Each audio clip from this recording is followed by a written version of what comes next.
Hello and welcome to the CAFMA Connect. I am your host, Fire Chief Scott Freitag, and with me today, finally, he is ditched, hidden, ran anytime I've come near him, is Assistant Chief of Administration Dave Tharp. Dave, welcome. Thank you. Very grateful for the opportunity and glad for, this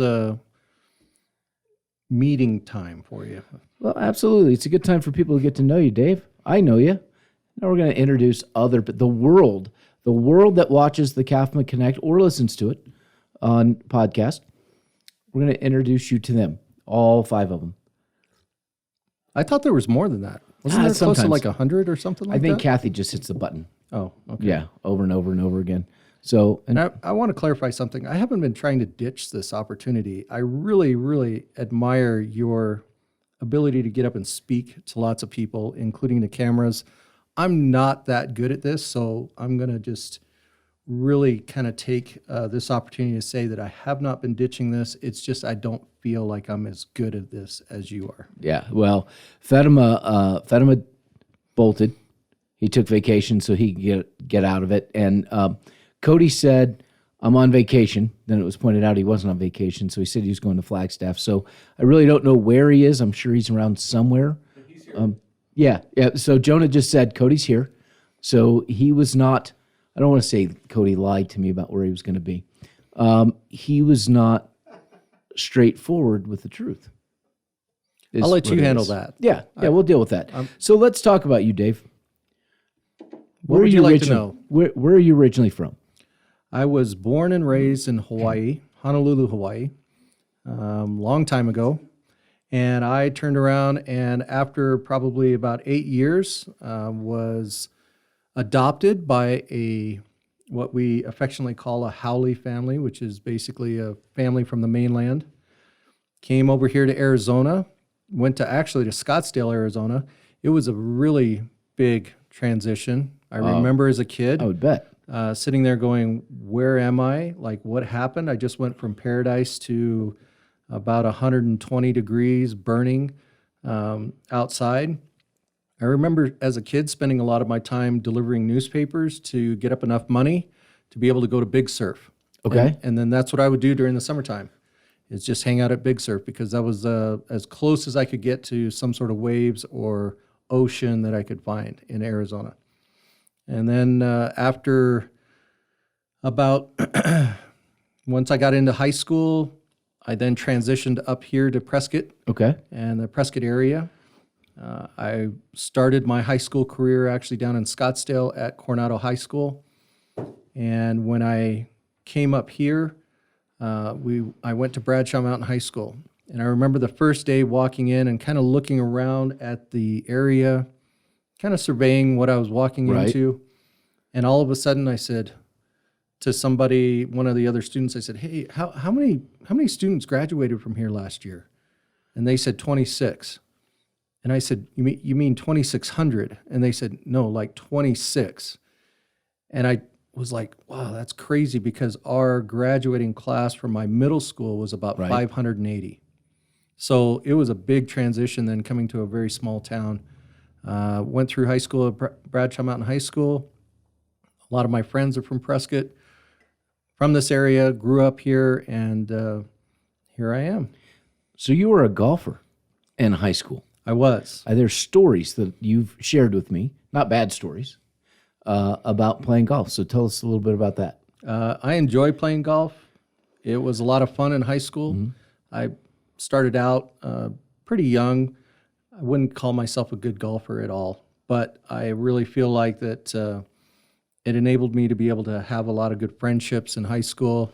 There was definitely a small, close-knit group. We got to know our coach. We called him a chaperone. We really didn't call him a coach. Okay. Because everybody on the golf team could beat him. Sorry, Coach Petty. Anyways, we turned around and at the state championship one year, in front of everybody, there had to have been 200 people out there between the golfers and the other coaches. On tee number 1, we decided, and it was actually probably a prank that I instigated, but we got exploding golf balls, and we thought it would be hilarious for us to be able to plant one of those right in front of our coach for the opportunity in front of everybody as he's teeing off with all the other coaches to go out at the state golf tournament. And sure enough, the ball actually fell off the tee, and I thought, oh no, he's going to realize that it's a fake golf ball. He picked it right back up and set it right back on the tee, and then swung. That thing exploded into a powder, and everybody was laughing so hard. Oh my gosh. And he was just looking. He was looking in the sky. He was looking everywhere to see where that ball went, and we were just laughing. And then once he figured out that what had happened, he turned around and looked right at me and said, "You're walking home." And we were playing over in the Safford area, so it was going to be about a 5.5 hour drive just to get home. So I was kind of asking and begging his forgiveness for the rest of the time so that I could get a ride home. Well, not the first or the last time you've pulled a prank on somebody or done something, and we'll talk more about that. I don't know what you're talking about. I'm sure the people want to know. So besides your golf talent, you also have an aptitude for shooting. I was talking to our agency attorney recently, and we were talking about an upcoming trip that we have to gun sight. And I said, well, you know, Dave is an excellent shooter. He used to shoot tournaments, competitive. And he said, I had no idea. So what's up with that? My dad used to reload guns a lot, and he has a lot of guns. He used to start me out shooting at a younger age, and I kind of got into a gun club with him that afforded me the opportunity to be able to go around and shoot in tournaments. And so we had a Ruger Mark IV that we had specially customized for me, and we used to do pistol shooting, and then I also had a Remington that I used to use for a shotgun over-under and do competition clay shooting. And I think that that's a side of me that a lot of people never ever get to see because I've gotten rid of most of my guns. In fact, I only have a couple now. And it's not that I don't like going out and doing that kind of stuff, but it just, for me, I kind of focused on other areas rather than just that competition shooting range. So, well, that makes sense. I know you're focused more on golf now, and it is that time of year because it's May, and there are some opportunities where you and I will hold a staff meeting on a golf course somewhere in the area. That's what I keep hearing. I'm looking forward to that. I have not experienced that yet, but yeah, I'm looking forward to it. I think it's sometime coming up the first week of June, potentially. Oh, okay. Yeah, because I'm on vacation next week. Okay. So, the opportunity to go out, clear your head a little bit, play some golf. It's enjoyable. It's a fun time to be out there. It's beautiful outside right now, so it's a good time to kind of get away. And I know we've got some stuff we're working on here, but let's go back to you beyond golf.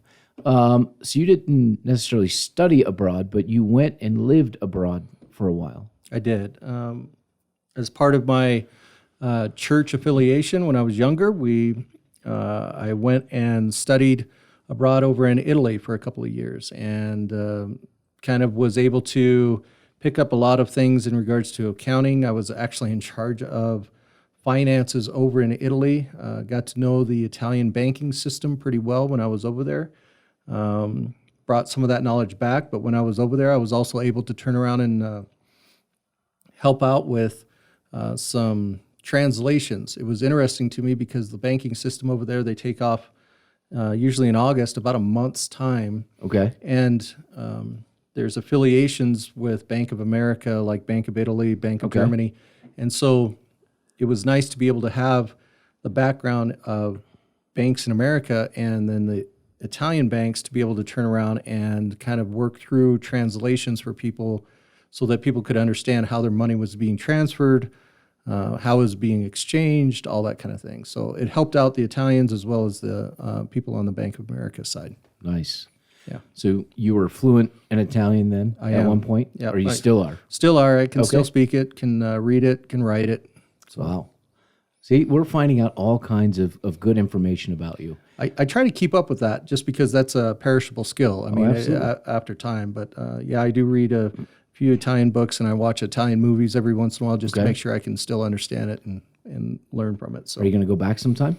I'd like to. I think one of my bigger trips that I'd like to eventually take is just to go to Japan. Okay. I'm actually, a lot of people look at me and they kind of come up with their own ideas as to nationality. Right. And it always surprises them when I tell them that I'm half Japanese. And so then I tell them, hey, listen, I'd like to go back and visit my family from Italy, from Japan. And they're always like, well, that sounds awesome. And Right. I have been at a family reunion one time where literally everybody that was around me was about my shoulder height. Okay. And I was towering above all of them. But got to meet some aunts and uncles and a few others. So eventually I'd like to be able to go back and visit with them. Very nice. So after that, sometime you came back here and you were doing construction, and you're recognized, highly regarded as an excellent concrete guy. That's what I'm told. I've seen some concrete work, but not. You spent a lot of time and you ran a company for a while. I did. I actually worked with my father-in-law for a long time for my first marriage, and he kind of taught me how to do concrete and masonry work. And he taught me that the quality of the work and how that in some ways it's almost an artistic form, especially with the masonry work that they can do with block and brick and things like that. I kind of got into it. I picked it up pretty quickly. I enjoyed it because it was somewhat challenging to be able to do it. And then physically, it got me into really good shape. So, yeah, I did concrete masonry, did RAM construction for almost 10 years, and then eventually kind of went by the wayside on that. Helped out another local business around here named Cobblestone Concrete. Knew a friend of mine. His name was Troy Skipper. He's still my friend to this day. I didn't really know him, but supposedly I knew him in high school, and we supposedly wrestled against each other at some point, and I don't remember that. But he went to Gilbert High, but yeah, helped him out on his construction company and was involved in the concrete and masonry business for a long time. Still do it occasionally, not too often though. And an interesting side note on that, Troy Skipper and his brother Scott Skipper, sons of Skipper. Ray Skipper. Ray Skipper, who was the fire chief of Chino Valley Fire District at one point. Yep. So, someone that was here before me as a fire chief. Yeah. Small area. I remember meeting Ray, going out and hanging out with Troy and Ray and his mom and everybody out at their house out in Chino Valley. Right. And yeah, really nice family, good upbringing. And Scott was my physical therapist for my shoulders last time around. So good family, good people. So let's talk about your transition from construction into the fire service. How did that manifest itself? That was based on a dare. And it came from Ralph Lucas, battalion chief for Prescott Fire.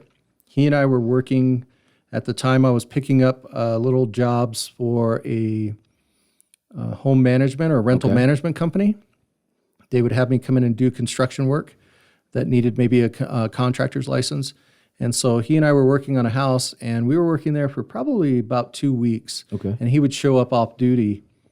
And after a while, he kind of said to me, he goes, man, getting to know me a little bit, he was like, man, we should have somebody like you on our department. I'm a reserve firefighter. You should try out for the program. And my response to him was, why? I said, I don't want to be a firefighter. And he said, why? And I said, because you guys are all lazy. I said, you guys don't do anything. You don't know how to work on your days off. I said, you guys are lazy. Like, I got stuff to do. And we know that's not true, by the way. No. Continue. And he turned around and he said to me, he goes, if you think our job is so easy and it's so simple, he said, I dare you to come out and test. And so I said, all right, fine. I said, I'm going to go test just for kicks and giggles. And so I went and tested, ended up passing the written exam, took the oral board. When I got done with the oral board, I was like, there is no way they're going to hire me because I just answered things off the cuff, tried to make sense, but I had no fire experience, had no fire knowledge, anything like that, no medical experience, anything. So I kind of said, this is the best I got. And I was surprised they actually invited me to an academy literally about a couple months later. So went in. Got as a reserve for Central Yavapai Fire District. Started out there. It was interesting also right before the testing, I was helping out my father-in-law build his house. And it happened to be right next door to Mike Parrish, which was an old fire chief here. He was the battalion chief at the time, and he sat on my oral board. I didn't even know him, but I went over and I felt so sad because he was moving rock so slowly that I was like, Right. I'll help you move all your rock and spread it all out.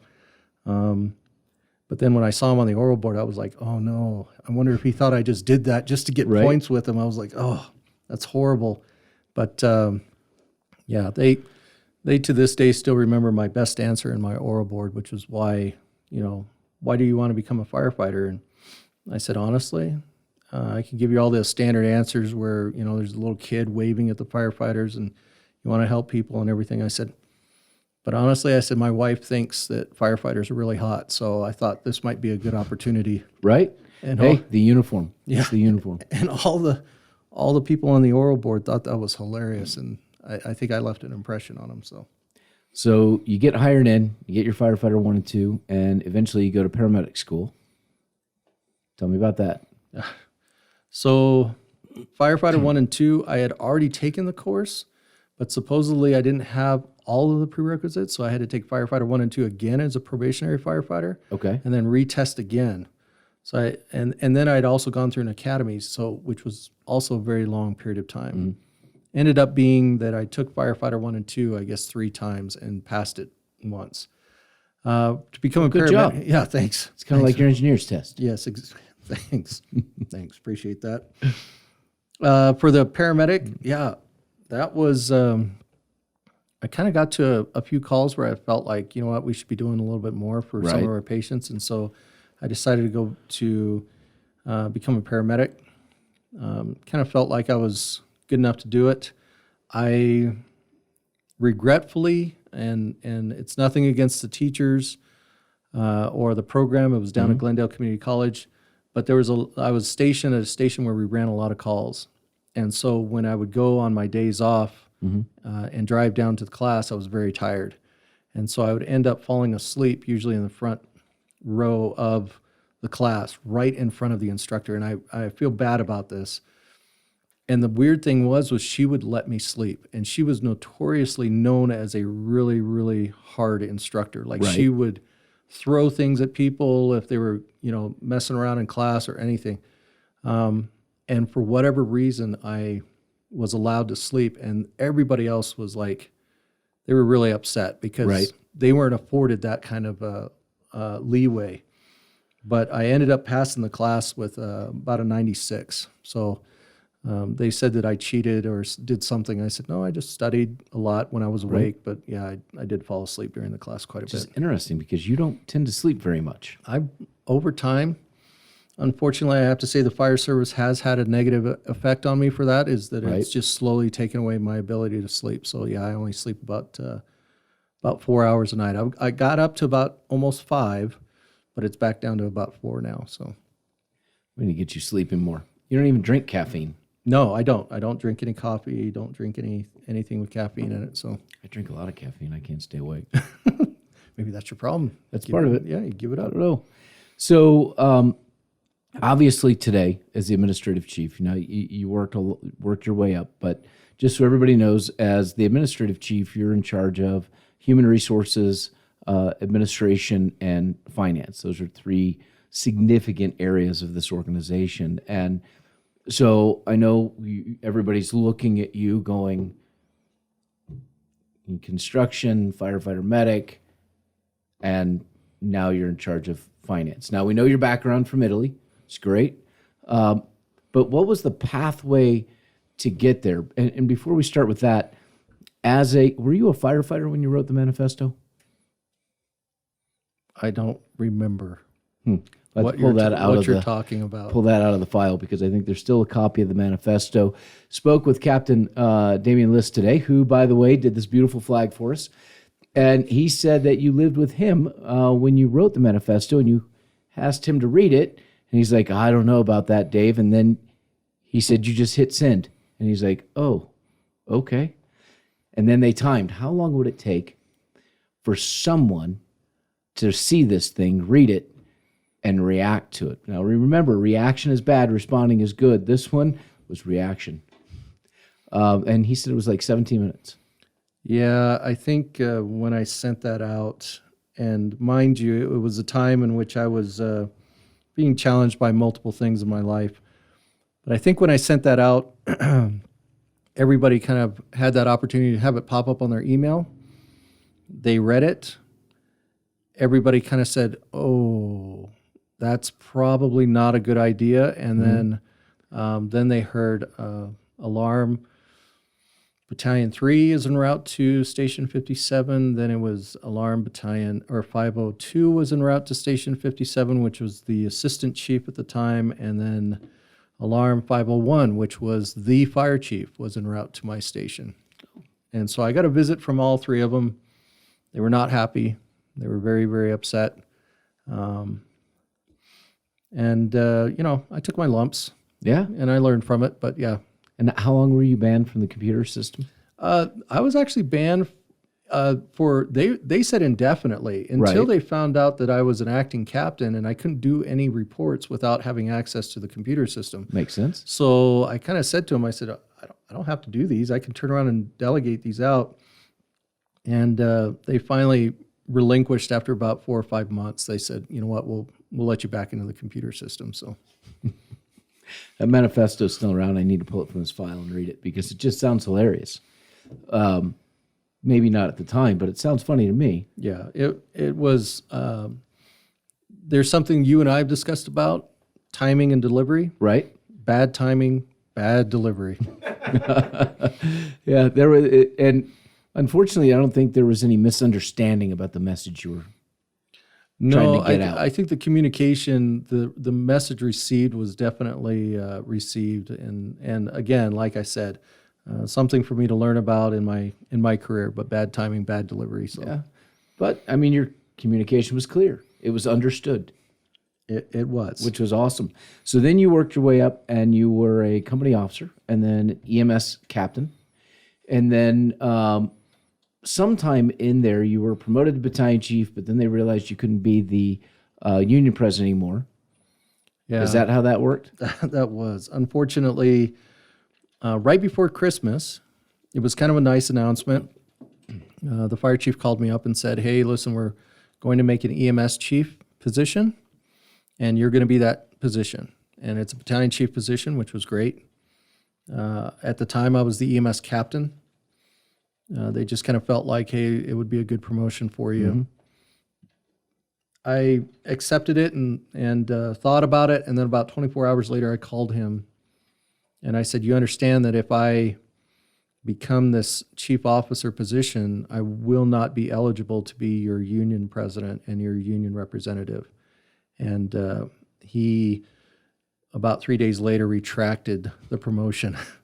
So I was promoted briefly, mm-hmm. and then basically demoted within a week. So how many years were you union president?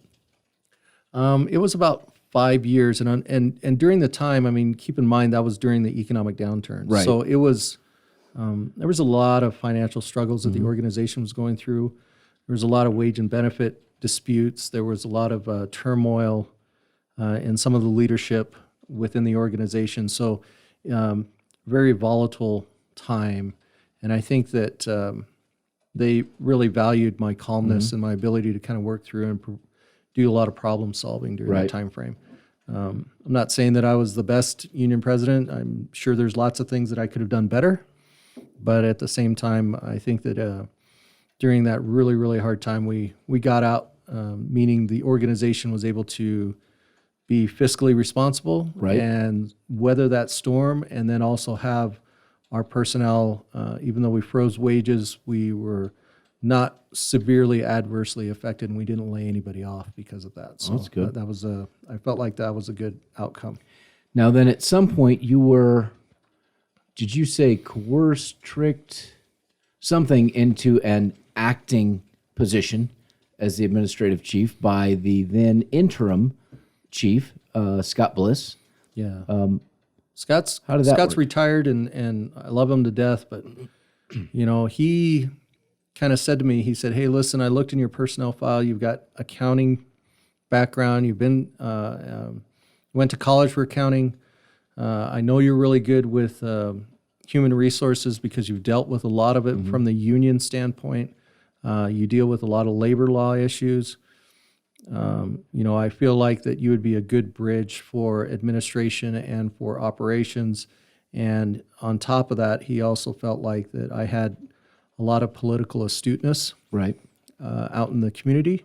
And so he felt like, hey, listen, if I can make you just temporarily the assistant chief, just for a little bit, that would be great. And I said, that's totally fine. I think that's something I could step into and just do as an Sure. interim level until you have a testing, and then have somebody that I felt like was way more qualified than me to be able to do that position. And so I agreed to it. And then at one of the board meetings, I'm not sure which one it happened, but I wasn't there. I know that because Right. I probably would have said something. But somehow, some way, I think Chief Bliss then proceeded to make that a official appointment at that point. And when I came It's a back, good move, Chief Bliss. when I came back, I was congratulated that the board had made the decision that I would be in that position permanently versus being in an interim position. I'm glad. I'm kind of one of those reluctant leaders. I'm glad to help out. I've used my accounting, bookkeeping, and business sense to be able to try to steer this organization more to be business minded than necessarily just service oriented. And I think that it's helped out with being able to create a culture in this organization that is cognizant of not only the financial aspects, but also the human aspects, the human resource aspect. I'm hopeful that we'll be able to, improve upon those things going forward. Right. Build on it. So how many years ago was that? Oh, man. I think that was 6 years ago. I think it was longer. I've been Was here it? 7.5. Oh, so And so I've been part of CYFD out of that 7.5 for just under 7 years. yeah. So it would have been right before you. Right. Is kind of when that happened. So So about 8 years you got suckered into this. yeah. Now that you're saying that, that's not a good. I'm not like sitting here jumping up and down for joy for that, Scott, that you brought up that time frame. Yeah, it's been 8 years. You were tricked. I'm okay with that. You promised me 10 years when I came on board, and so we still have another 8 to go. I was grateful. I had tested actually for this position up against the predecessor, Tony Okay. Golden. She was really, really good in this position. Right. But I think the political astuteness kind of really weighed on her Right. as far as, and it was a volatile time in the organization as well. But I did test for it just to kind of find out what the process was, because I thought, eventually maybe 10 years down the road, I might Right. put in for the position. I did not expect to be thrust into that position that quickly, that's for sure. Well, and over that time, you've done a lot of great things in the organization, but also for the fire districts in the state of Arizona in general, because you sit on the Kairos board, which is is it a trust or a pool? It is a pool. A pool. So our healthcare pool, which really helps guide, because it's part of a school district, so we're part of this big thing, but you bring the fire knowledge to it. And then the other one, you were the driving force in creating Securus, which is the fire district workers' comp pool. So it's not a trust, it's a pool. Yep. So I need to fix that, and I wrote it somewhere as a trust. But so that pool, and as a matter of fact, today we have some folks going around with Captain Zach Fields looking at some of our peer stuff. Tell me about that. So Securus, from a workers' comp standpoint, wants to be firefighter-centric. Okay. And obviously, since it serves 43 fire districts, it's looking at what are the trends of injuries, and some of those injuries, what are the prevention methods that we have. And so what they're looking at is Performance Ergonomics coming in. They're a third-party company that's basically analyzing or looking at us and Northwest Fire to be able to see, how do we function? How do we get on and off the fire trucks? How do we work out? What do we do when we are out on the training ground? Kind of see what our movements are, and then see if there's areas that we can improve on, whether through training, education, maybe facilities, equipment, Right. for strength training, that kind of thing, to be able to then make it so that our injuries are preventable. About 80% of the firefighter injuries are orthopedic, Right. which is not really that big of a surprise. And the vast majority of those occur not in the actual emergency scene. They occur either on the training ground or in the weight room or in the station. Right. So they're kind of looking at how can we help mitigate some of that. Okay. But whether it's cancer prevention measures that they're kind of looking at contracting out with companies to be able to up the amount of Right. cancer screenings for firefighters, or providing additional services for PTSD for firefighters, or looking at ergonomic training, this workers' comp pool is dedicated to firefighters, and it's Right. dedicated to helping them not only through their claims management and things like that for workers' comp, but also in the prevention of either cancer or injuries or things like that for firefighters. Well, like you said earlier, it's about the right time, because it took 2 years to get this done. We were right there on the cusp. The first year, people backed out, and then there were some things that occurred the second year in the industry for workers' compensation, and that really gave us that boost that we needed to make it through the political side, gain the support and the traction to move that forward, which has been fantastic for us. And next time that we sit down and talk, I want to talk more about Kairos and the benefits of being in a pool, as well as Securus, and where you see that program going, because you're the board chair for that right now, correct? For Securus, I am. Okay.